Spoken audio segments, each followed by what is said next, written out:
Welcome to the Black Girls Heal podcast, where we talk about changing unavailable relationship patterns, healing unresolved trauma, and building a healthy relationship with first you and then others. Every episode, we will talk about actionable advice that you can apply today to break unhealthy patterns and grow your self-worth. I'm Sheena Tubbs. Let's begin. Hello, and welcome to the latest episode of Black Girls Heal. So today we are jumping into our next episode in our Mama Month. And our Mama Month is a set of different episodes where we are going to be talking about different aspects of healing our mother wounds, of healing some of the triggers and things that may come up with Mother's Day. And I shared in our first episode the reason why I wanted to talk about different aspects that come up, because us as women, there are so many experiences, there's so many different needs that come up when we talk about mother wounds and the feelings that Mother's Day can bring to us. For some of us, it's joy. For some of us, it's regret and sadness. Some of us, anger. And some of us, it can be really confusing because it's a mixture of all of it. And so within the umbrella of what I talk about here at Black Girls Heal, which is healing from unresolved trauma and love addiction and love avoidance and love deprivation, I wanted to hit on the issues that mother wounds may have an influence over. And so that's where this episode is coming from as well. So I talk about it a little bit more within the interview with our guest, but I want to tell you why this specific topic falls underneath the umbrella of healing from these intimacy disorders. So at the time that I'm recording this, I've titled this episode Grieving, Childlessness as a Single Woman. And the reason why I wanted to I've been wanting for a long time to find someone who can talk about this issue is most of the women that I get the privilege and pleasure to serve are Black women, women of color, but Black women who are healing themselves, but they are at a point and stage in their life, they're at an age in their life where they are just wondering if even if they heal their trauma, if they worked on being more available, if they worked on building healthier connections with people, and if they met the person that they wanted to meet today, would they be able to be a mother? Would they be able to have a child? And not every woman wants to be a mother. And that's a whole other topic that deserves its own conversation. But for the women that do, there is a very specific and nuanced grief that comes with this topic that isn't really talked about. I know that there's a lot of research that comes out. I know that there's lots of facts. I know that there's lots of, conversations that happen when Black women marry later, and the factors that come into play with that, and ways that people can cope and all of that stuff. And people do a really great job talking about that topic most of the time. But an area that I've seen lacking is, what does a woman do if one of the things that she's grieving is to not be able to have, or the fear that she might not be able to have a biological child, or the reality for some of us. And oftentimes this pain is minimized. People will say things like, well, you can adopt, or, don't say that. You never know what's going to happen. And they're not allowed to talk about what they're feeling, the real grief that they're experiencing. And so it was really important to me, because I know that this is a place that many women that I work with come to more often than not. And I have never felt as if it does a person justice, as much as I'm holding space and I am believing and I am encouraging positive mindsets. It also does not do someone justice to not be able to give you support that validates your emotions, that lets you know that you can feel whatever you need to feel, to let you know that your feelings and your experience is real. And so, thank goodness I've been searching for a while, y'all, and I found an amazing woman who's going to talk with us today about what that looks like. She's going to talk about her own personal experience. She's going to talk about tools and support. And because this episode is talking about wanting to have a child, and maybe the fear, the grieving around possibly not being able to have a biological child, wondering if it's too late, and all the other things that come along with this that I want to allow my guest to talk more about because she's very eloquent with this. My guest is also going to talk about, for those of us who are partnered or were partnered or have been partnered, and we have been trying to conceive, and we have been battling with infertility, because that is absolutely something that comes up. Those of us who may have lost children along the way in this trying to conceive journey. And there's no way I could talk about this or have someone talk about this and not talk about the women who have or are partnered, and they're grieving childlessness, or yes, childlessness as well. So my hope is that today's episode provides some healing for the women who are in need of it today, that it helps give words to feelings that you've been feeling, that it helps give you permission to feel them, especially those of us who really believe in walking by faith and not by sight, or by speaking positivity to make sure that you only manifest positive things. And you've been doing all those things, but you felt trapped because there's still some feelings that have not gone away. Hopefully this episode gives you some respite to allow you to be fully human in this experience, because you deserve that support. So that's it for today's intro. Let's go ahead and jump right on in, and I'll see you right after the jump. Okay, so on the podcast today, I have Yvonne John with me. Hey, Yvonne. Hi. Hey, thank you so much for joining me, talking about dealing with the feelings around childlessness. I feel like you are the perfect guest, and you are going to have so much wisdom to share with our audience. So I really appreciate you being here. Oh, you're welcome. I'm so glad you invited me. So I'm excited to see how this pans out.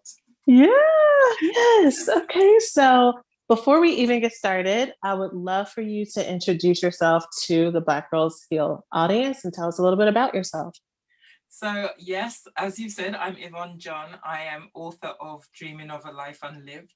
I am also a blogger and activist for women of colour, childless women of colour. I started my infertility journey in 2014 when I got told I had unexplained infertility.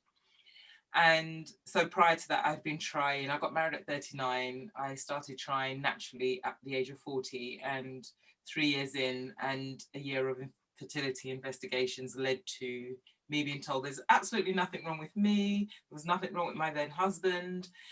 But no one could tell us why I wasn't getting pregnant, and therefore got told I had unexplained infertility. Left that consultant's office with a very confused look, and didn't know what that meant for me. And remember just going home and falling into bed crying, and probably didn't stop crying for the next 2 years, because it really propelled me into this crazy world of grief, which I didn't understand at the beginning. Yeah, absolutely. Yeah, and I know that's the story of so many women, which is why I'm very excited that we're talking about this. So before we go any further, just for anyone who's joining the podcast for the first time, I know that I shared this with you offline, but this episode is coming out during our motherhood series. And the reason why I wanted to talk about this topic in particular is because a lot of the women who I support in healing from their intimacy disorders and love addiction and love avoidance find themselves in the place where they are older women and older in the child rearing space. So not necessarily over 50 or 60, but at the age where having a child is a little bit less likely according to what science says. And so they are very interested in wanting to get into partnerships, but they are at an age where they're wondering if even if they were to meet their partner now, would they even be able to have a child biologically? And there's a lot of grief that comes along with that. And so that is definitely that grieving of childlessness is not anything that anyone really talks about. And women are just kind of left to cope with that on their own. So I know that that has also been part of your story. But then also in talking about grieving childlessness, infertility for the women who have been trying, whether or not, no matter what the age they are, and with Mother's Day coming up here in the States, that is such a painful time as well. So I couldn't talk about childlessness without talking about both parts. And luckily, or fortunately, I should say, you have a lot of wisdom to share with our audience about both of those two experiences. And so with that said, I'm wondering if we can start with the first one, because I know that before you were with your partner, from what I understand of your story, you had gotten to a place where you were grieving the thought of not being able to have a child biologically. So I think what I would say is, before I met my partner at that time, I had come to a place where I didn't think I'd ever get married. Mm-hmm. So I suppose I was learning to accept that I was going to be on my own. And I didn't see it as grief at the time. And I don't think I would define that as grief, but I did have that, I suppose up until that moment, I had that feeling of this isn't going to happen. And there was, in a way, a sadness around that. So and I completely understand that whole yearning to want to meet someone and be with someone, because society tells us this is what should happen. We're not going to be fulfilled unless we meet a partner, unless we get married. And then the other added on to that is then having the children. So it was a surprise to me to meet someone that I then married. But within that, within the beginning of that journey, we had a discussion about children, and we both felt we were of an age that it wasn't going to happen. And I thought my chances of being a mum had gone because I had 2 terminations in my 20s. And believing I had dealt with that and made peace with it, I entered into that stage of my life feeling like, well, I've made my decisions. I need to make peace with that. And I felt like I had given up the opportunity, although I know people who have got pregnant in their 40s, but for me, it just felt like I had given up the opportunity to do that. And I needed to not be upset with that and in a way move on. And I think it wasn't until I got the diagnosis that I realized there was a huge sadness around it all. And it's something I never expected. It hit me. It was such a surprise when it happened. And it was really tough to deal with it because I didn't understand any of it. I didn't understand why I felt that way. I didn't understand why I was so sad about it.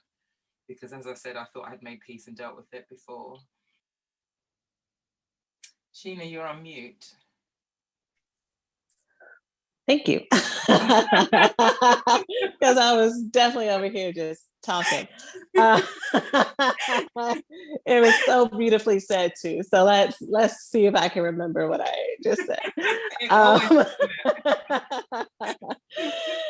It's because I'm over here sneaking bites of food and I had to go on mute and I forgot to come back off. But what I was sharing was, I was saying thank you so much for sharing that, and I was saying let's let's jump into talking about that. I had shared some appreciation for correcting the emotion, and telling and sharing what it actually felt like, what the emotional journey has been like for you. So thank you for that. So yeah, can you talk a little bit more about that sadness that did come up, how it came up, and how you worked through it? So I know it it's was a big question. It's a big question. yeah. Where do I start with this? Right, right. It was, I mean, I suppose literally it was, I guess, that same day or the day after that I got my diagnosis. And I completely shut down because when I heard those two words, unexplained infertility, as much as I didn't understand what it meant for me, I remember thinking, this is never going to happen. Even though, the consultant was very encouraging, keep trying. He did say I could try IVF, but I would have only had a 4% chance of succeeding. But I suppose I just went numb, I shut down, and I just went home and cried. And then I found having friends with young kids, which never bothered me up until that point. I was very excited about it. I was excited about having my own family, that my kids will play with their kids and things like that. But I instantly found that I couldn't be around them. I couldn't hear people being happy about their families. I couldn't watch my friends with their kids. I remember going to my goddaughter's play, and I can't remember how old she was at the time, maybe around 5, 6. And I remember sitting in the audience and feeling like, one, I didn't belong, because it's a whole load of mothers with the kids and everyone gushing at their child being in this play. And I just knew, I just felt like I can't be there, because it was so hard to know that I'm never going to experience this with my child. And I kept finding that there was more and more examples, like being in the supermarket or being on the train, watching young families, being at work with the pregnancy announcements or the maternity, wishing people well going on maternity leave. I couldn't do it. It just felt like I could not do it. Every experience that I encountered just left me in floods of tears. And I had no words to describe this. And I remember completely shutting down, and I wouldn't talk to my then husband about it. I had a lot of resentment towards him because I felt like he didn't want it as much as I did. And because I didn't have the words to explain, I just then couldn't explain. I couldn't explain that I was so sad. I couldn't explain why I was crying. I just didn't understand it for myself. So I couldn't give words to the experience that I was going through. So I just couldn't talk to anyone about it. Can I ask real quickly, do you feel like you didn't have the words to explain just because you weren't aware that those were emotions that you could have, or because it was just a new experience, or you had not heard anyone talk about it? What do you All of think? the above. I would say all of the above, because I had never heard of anyone talk about it before, so I didn't know that was possible. I had, one of the things that impacted on my grief was, and I would never have used that word at the time because I didn't know I could. Yeah, and one of the things that did affect me was I felt instant shame when I realized that I wasn't going to be able to conceive a child. And the shame was around how my dating passed, because it wasn't the greatest. And also the fact that I had the 2 terminations. So I felt like this was all my fault, for one. Then it was like all those choices you made in the past, all those decisions, all that, I felt like the biggest idiot because I was in those situations, whether it was not so great relationships or having the terminations. It was the shame that I, in a way, just I was like, I'm trying to hard to describe it because, it's huge and it felt so debilitating and it was really heavy. I just kind of felt like I'm this idiot and I was stupid to be in those situations. I was stupid to be there. And therefore that meant all of this was my fault. Mm. And so that was another reason why I couldn't talk about it, because I felt like people would say to me, well, you didn't deserve to be a mum and you don't deserve to be sad about it. And yeah, I never thought this was possible. When I sit in here now and reflecting back, I realize society doesn't tell us that having a child may not be possible. Other than, you've got the aspect of actually you don't have to choose that route because that is a possibility, but no one tells you that it's okay to choose not to have children.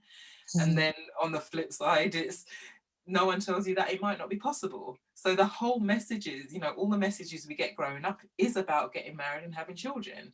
And patriarchal societies will say, this is what has to happen for you to be a real woman and for you to have a place in our world, in our society. So when you're here,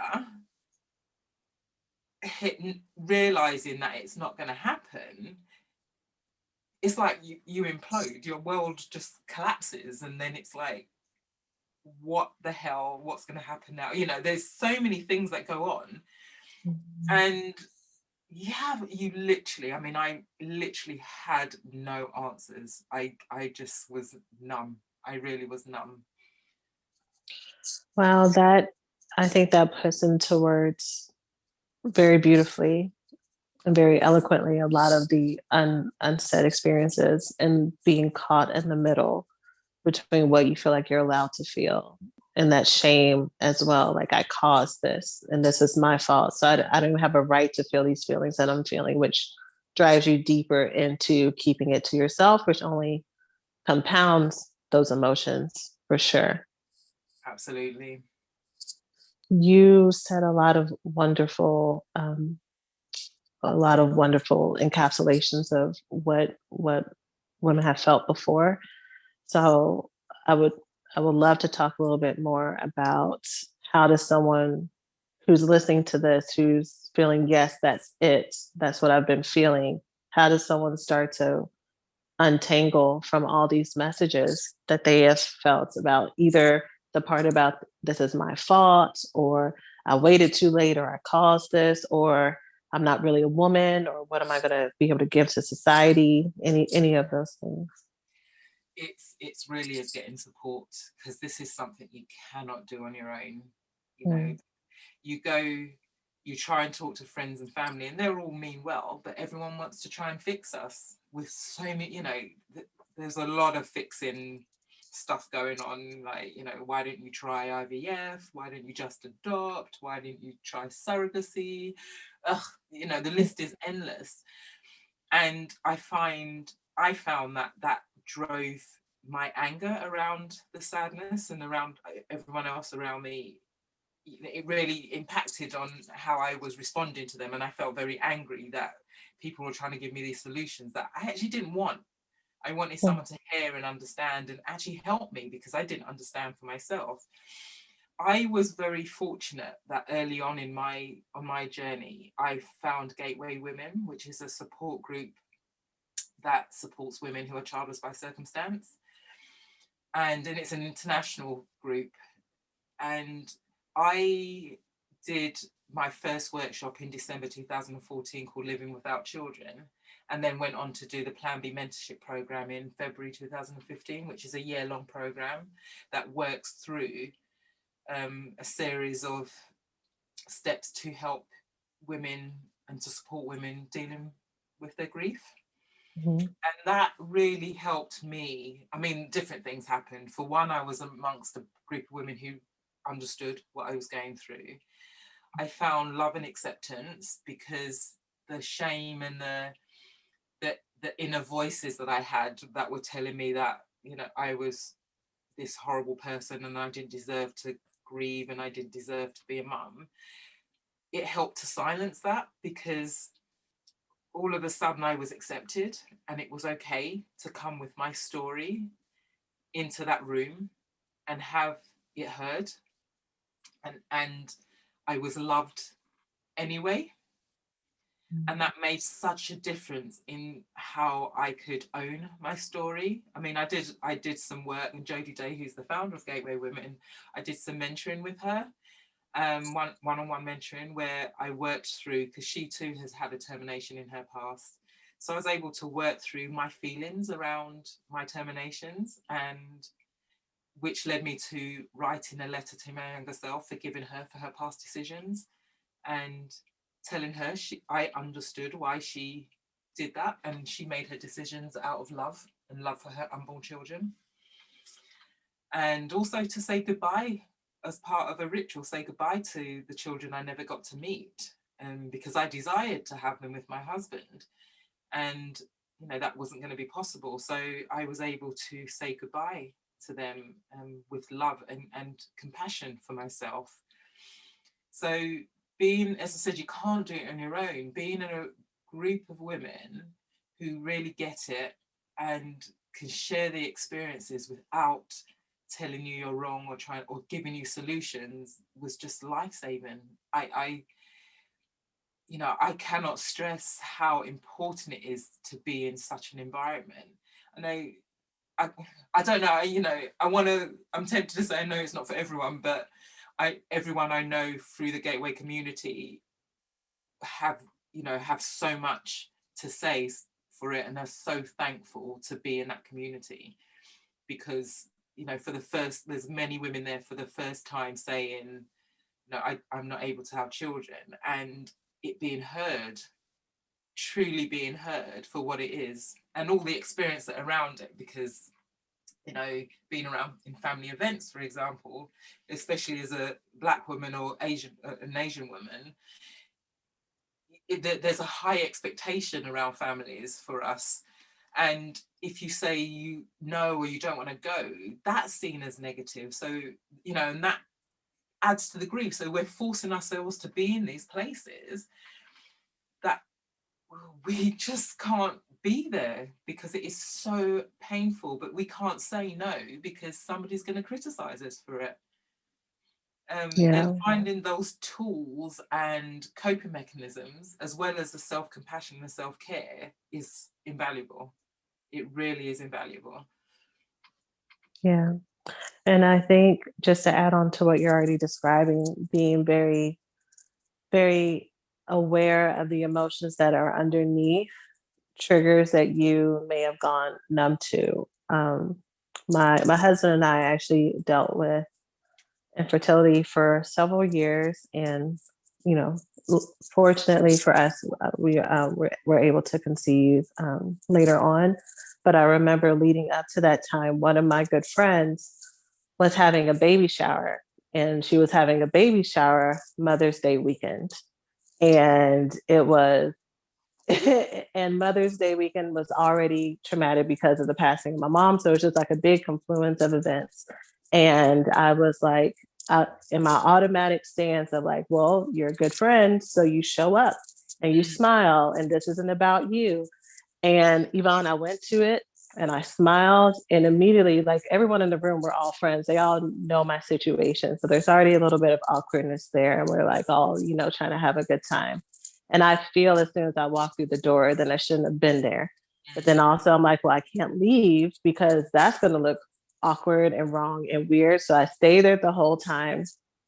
And I went home, and I'm not aware of the emotions that I'm feeling, but I just feel like my body is tight, and I feel embarrassed and ashamed for being there. And then the next day is when it hit me, and I was out for the count. Like, I couldn't get up, I couldn't move, I was frozen, I was emotional. And it's like all the feelings that I didn't let myself feel that day caught up with me. And it was a painful experience for me to learn that I needed to prioritize what I needed in the moment, and to also listen to what I felt, and not try to make other people happy and do these social norms, because it's okay for me to be sad. It's okay for me to grieve. It's okay for me to not be able to show up to your event because it's going to hurt me. Absolutely. Absolutely. It's, you know, this is something we are not told or given permission to do as from, you know, our families and friends. And I'm being very general here because, you know, some people, I know, you know, I had a friend when she realized my situation and I was able to talk about it, gave me permission to say no. And she would, you know, invite that. She would say to me straight up, if you can't do it, I understand. But we're not, everyone's not that fortunate. And especially when you're at the beginning of the grief and you are not in that place that you can name it and talk about it yourself, it's so tricky. And there's so many layers to grief as well. So, you know, women will find that other stuff come up as well around it because there's reminders of all sorts of things. And I think in the absence of doing grief work, we can remain stuck. And in a way, it starts to feel worse because, you know, the grief, the sadness just gets heavier and heavier and heavier. And you're trying to, in a way, fight against trying to get yourself to this event that you feel you have to get there over looking after yourself because you just don't know how. Mm-hmm. So, you know, it's so important to do your grief work and unpack what this all means for you. And then look at the self-care and the self-compassion so that you can start to utilize coping mechanisms to help you just to get through it. I mean, sometimes there are events that we might not be able to go to, but we might not be able to say no to. Mm-hmm. However, in that situation, I've been able to say, okay, I'm going to go for an hour. And if you know, all right, I'll turn up. If it's not so great, I am going to leave. So I'm giving myself permission, but I'm putting things in place to just help me. So if I do manage to get through the door, I'm going to stay for half an hour or an hour. And if I'm going with a partner or a friend that knows the situation and can help, then can I give them a prompt? If you notice this, can you take me outside? You know, mm-hmm. My husband at that time used to, being aware of this, sometimes would say, do we need to go outside? You know, let's go for a walk, because you know, I got to a stage where I thought I was better and therefore would be okay in a certain situation, but then get there and feel really triggered and was surprised by that. So I wasn't as prepared, but you know, thankfully I had a partner there at the time that could help pull me away from it and take me out, and we could go for a walk and just help me to work through what I needed to work through at that time so I could go back into the situation. So there are so many things we can put in place. It's doing the grief work and being in that tribe of women to be able to know this, to work it out, to know this and give yourself permission to do it, because that's the important thing too, is giving yourself permission to be able to say no. Yeah, I just want to double down on that as far as the community, because we see things through our own perspective. And so you might think that you're seeing something logically and you're weighing both sides, but you're still using the filter of your experiences, even with all the knowledge that you may have. And so I totally agree that having the community of people around you to not only offer outside insight, but at least to let you know that you're not alone, so that you don't have to follow the expectations that people think that you should, or that you might have thought you had to beforehand, including supposed. I mean, let me ask you this. Are there really any events that someone can't say no to? Do those type of events exist? And if so, what are some examples of that? I would say no. Yeah, that's what I was thinking. I'm like, no. Yeah, we can. I think, you know, sometimes I suppose the thing is we're outweighing the judgment, criticism, whatever word people attach to it, from other people. But you know, I think that's the thing. We've got to be able to, you know, what I've learned to do is accept that some people are not going to like it, but that's their business. My business is to look after me And you can think whatever you want, you know, call it what you want. You can call, you know, and usually people would do, you know, call it selfish, but I call it self-care.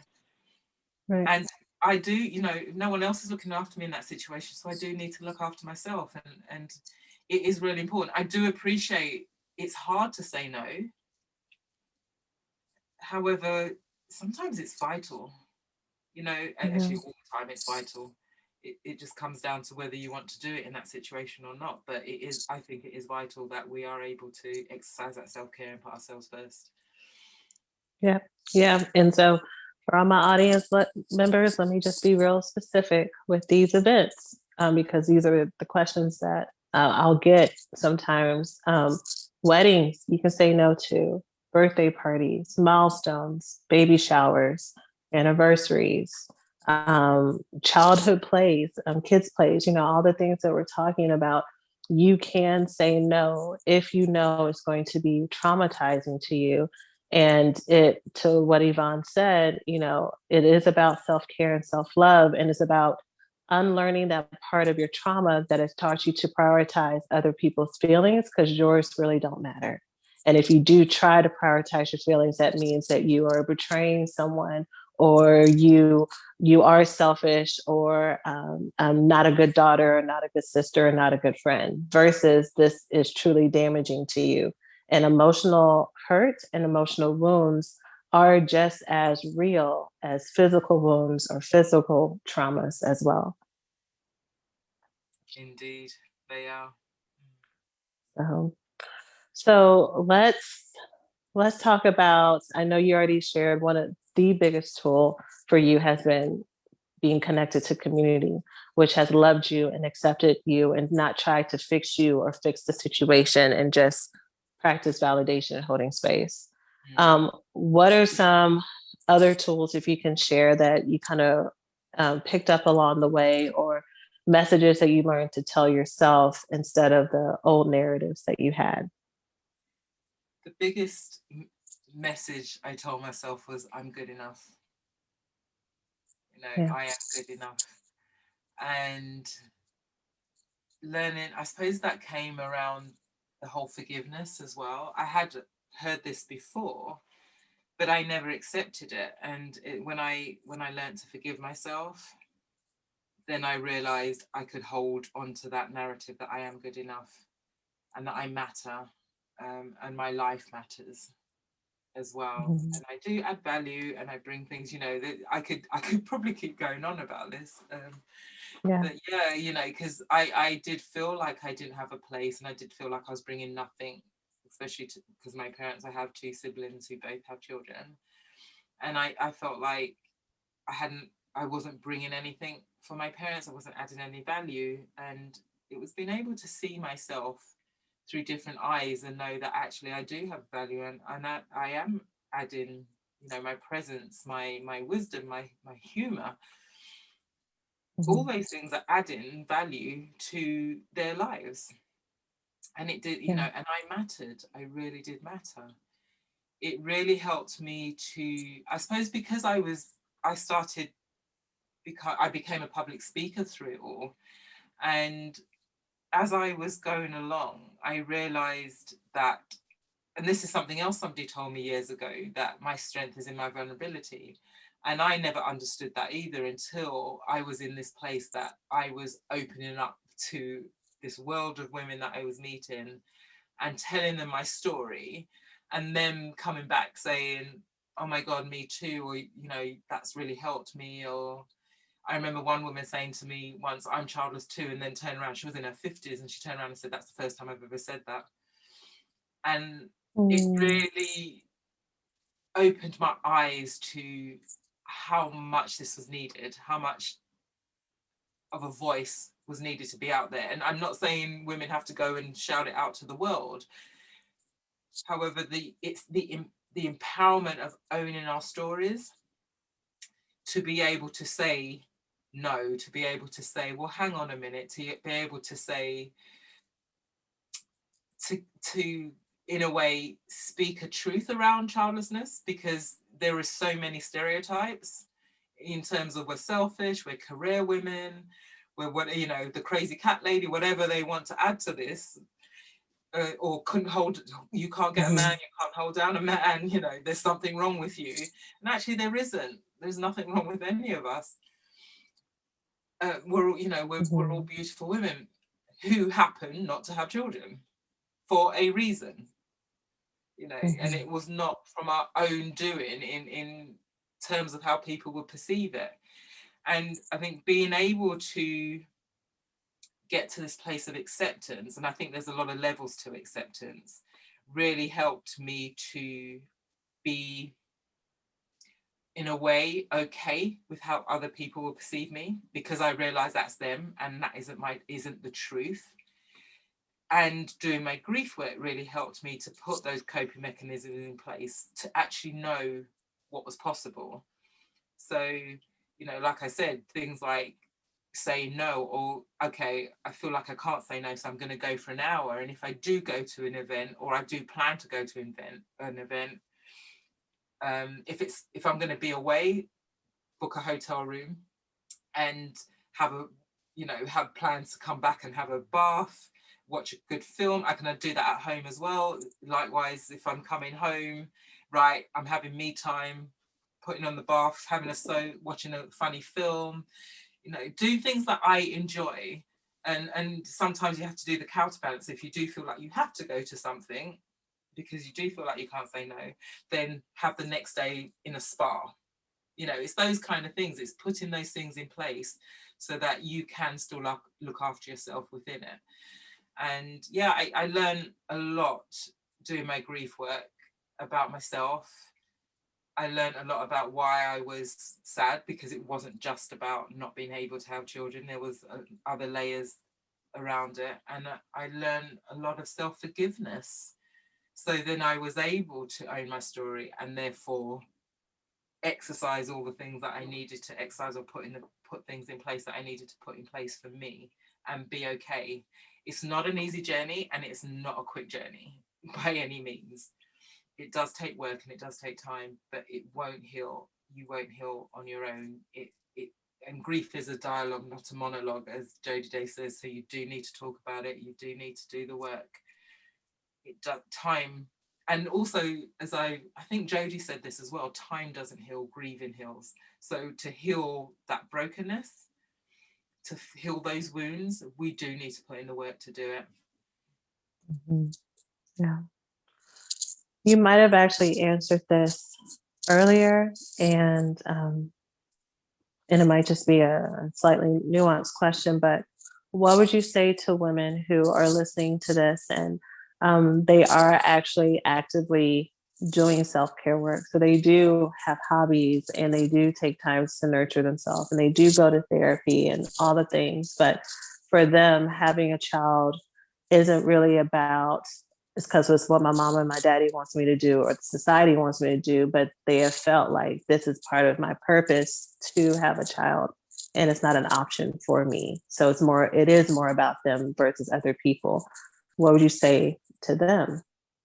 So sorry, I just want to make sure I've understood this. So the women who are in this place of grieving not having children, but it was more about what other people wanted for them than they wanted that for themselves? Is that what you No, mean? the opposite, because it sounded like your previous answer was more, you have been taking all these messages about what you're supposed to be and that you're not enough unless you do this. And so you had to learn how you are enough right now. But for some women, it's not about other people. They've always wanted to be a mom, Yeah. I mean, I think it's very similar in terms of, feeling like they're not enough, because I do facilitate the Gateway Women Reignite weekend workshops so we help to help women to work through their grief around childlessness. And I come across a lot of women who are in that situation, and they feel like and I think the hard thing around that is they really do feel like there is no plan B, because plan A is to have children. This is all I've ever wanted. And it's, I still will go back to it is doing the grief work, because I think no matter whether it's your entire dream, it was your ultimate plan A and there was no other thing going on, or whether it was about other people's messages and not being sure if you wanted it for yourself anyway, the grief is still there. The grief is the same. Mm-hmm. And, it really is. I can't, I definitely was ambivalent about being a mum, but but that grief hit me hard. Mm-hmm. It really hit me hard, and I during my grief I helped to understand why, because there was different nuances around that.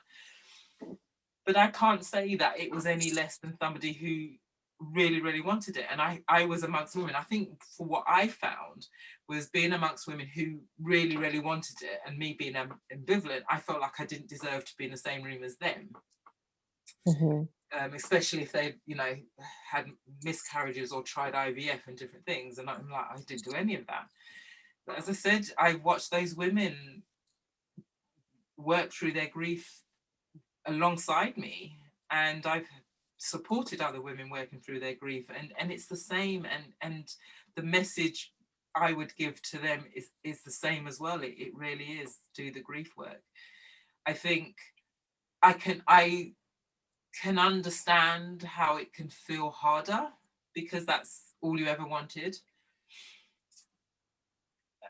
But within that, it's about, I suppose, in a way, how I suppose I would describe it is it's just reconciling how you feel about yourself because it didn't happen. And that's the important thing in that. It's bringing it all back to knowing that, you are good enough and you do have a place and you do matter. And you can have a fulfilling life without children. It just feels really hard to see that when you're right at the beginning of the grief. Mm-hmm. Yeah. I know we're getting close to the end of our time, but I guess I'm just kind of playing through some of the blocks that I know sometimes women have when they hear validation still. Like, it's hard for them to feel like they have the right to accept the love and compassion that someone's giving them. And one thing that I make up that some women may be feeling right now is women who are really into the idea of manifestation and visualization and having positive thoughts, especially if they are still actively trying, or if they are a single woman who is dating or engaged and they're worried about being able to get pregnant. The block is, well, I have to have positive thoughts. Otherwise, I'm going to manifest not being able to have a child.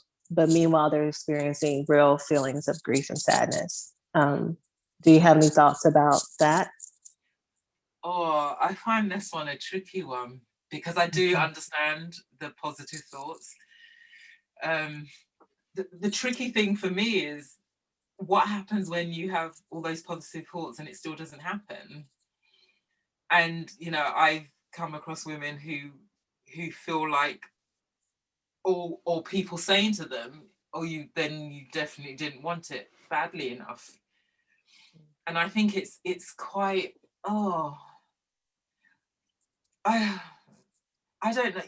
I do find this tricky to answer because I feel like there's a danger around the thought of keep having positive thoughts and it will happen.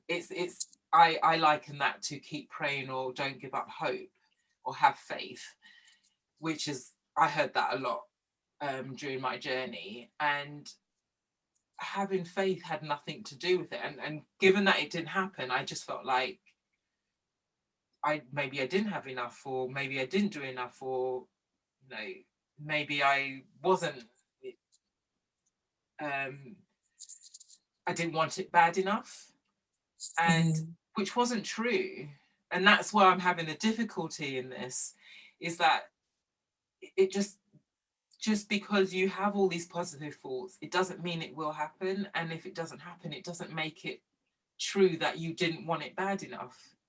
Do you know what I mean? And I suppose my message, oh my goodness, this is a tricky one for me. It really is.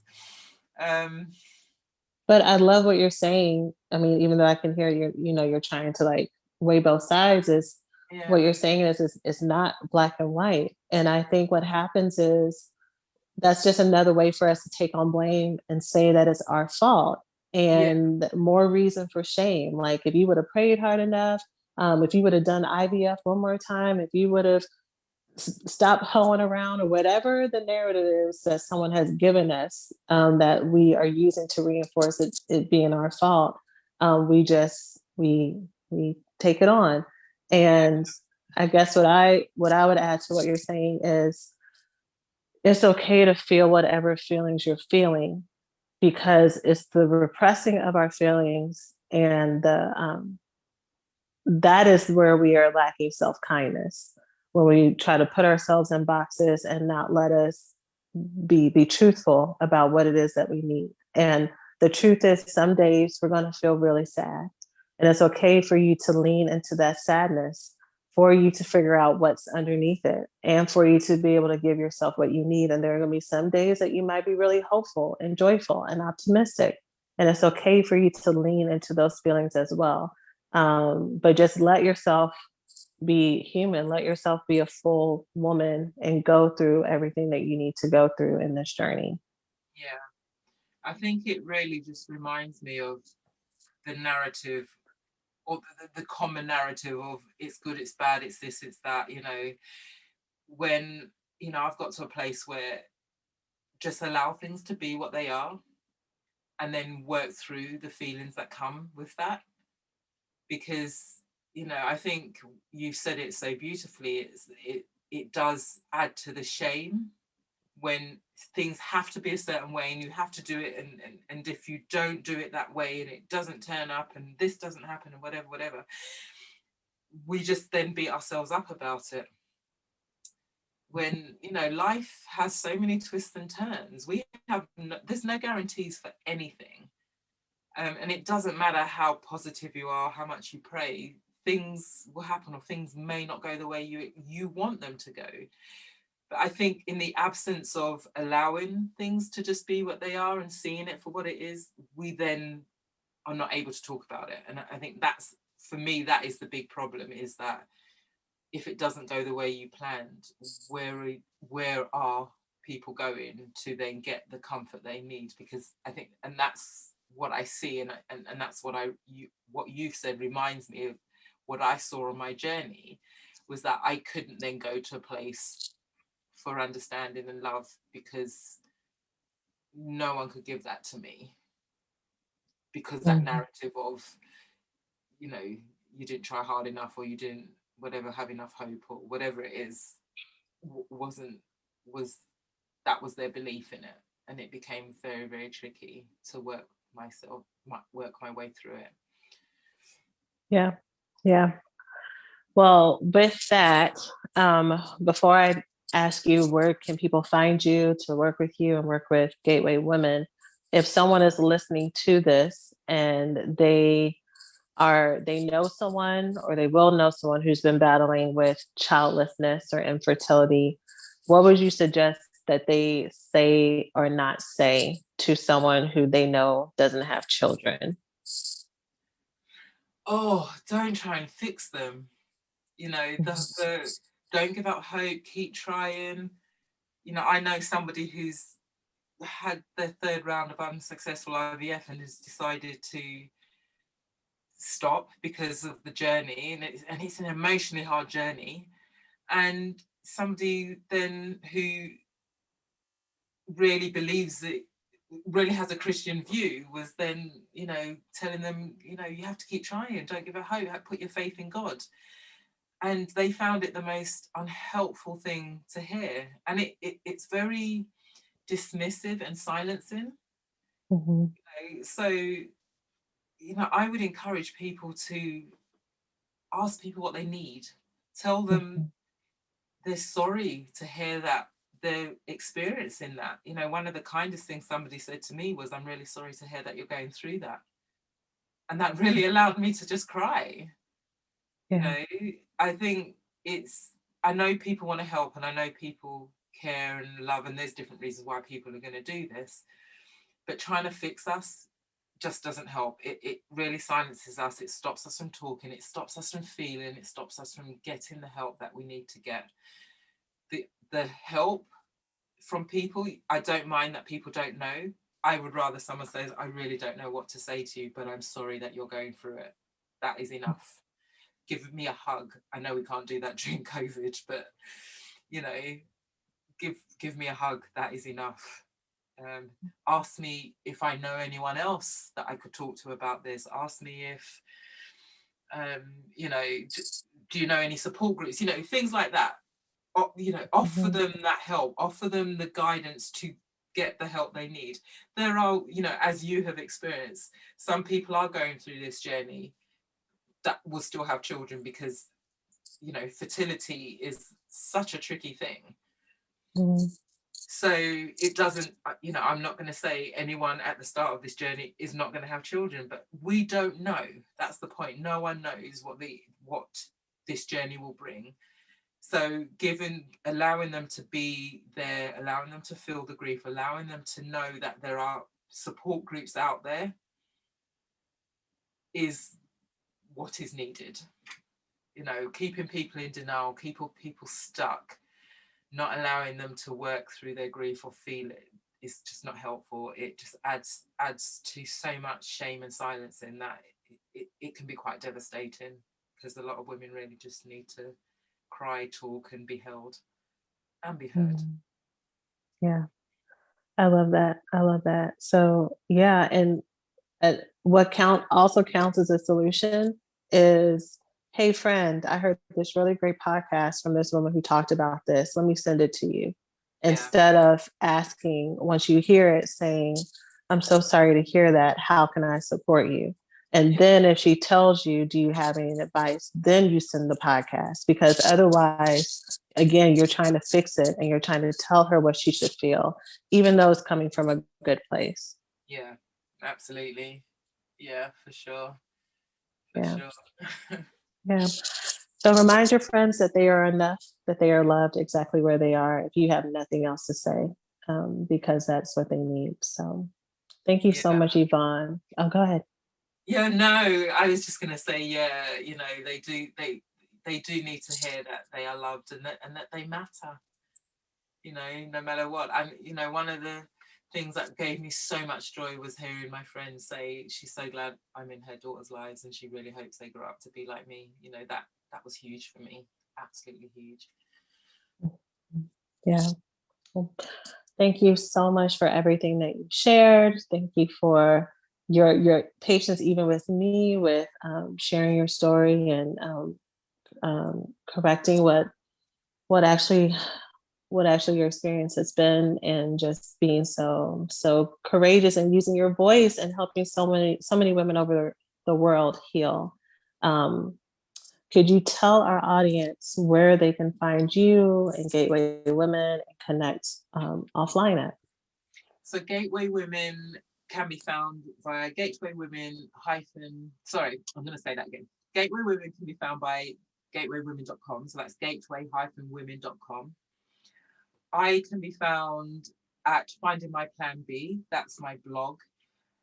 My book, Dreaming of a Life Unlived, can be purchased on Amazon. And I also have Facebook, which is Dreaming of a Life Unlived as well. And I'm on Instagram as y.vonnej. So it's Yvonne J, but y.vonj. Awesome. And I will put, no worries, I will put all those links in the show notes for people to easily just click. Yeah. It's like, how does she spell that? No worries, we'll make it plain. Awesome. Well, thanks so much, and I hope you have a wonderful rest of your day. Thank you so much. It was so lovely talking to you. Hey, so thanks for listening to today's podcast. If you enjoy what you learned today, it doesn't have to stop here. Check out the Black Girls Heal website at blackgirlsheal.org for more resources to help you heal from intimacy disorders like love addiction and love avoidance. The best time to start or restart your healing journey is now. You can grab a free copy of our 5-step roadmap to heal love addiction, love avoidance, and love deprivation by going to blackgirlsheal.org/roadmap. And if you're on social media, feel free to follow us at Black Girls Heal on Instagram and Facebook.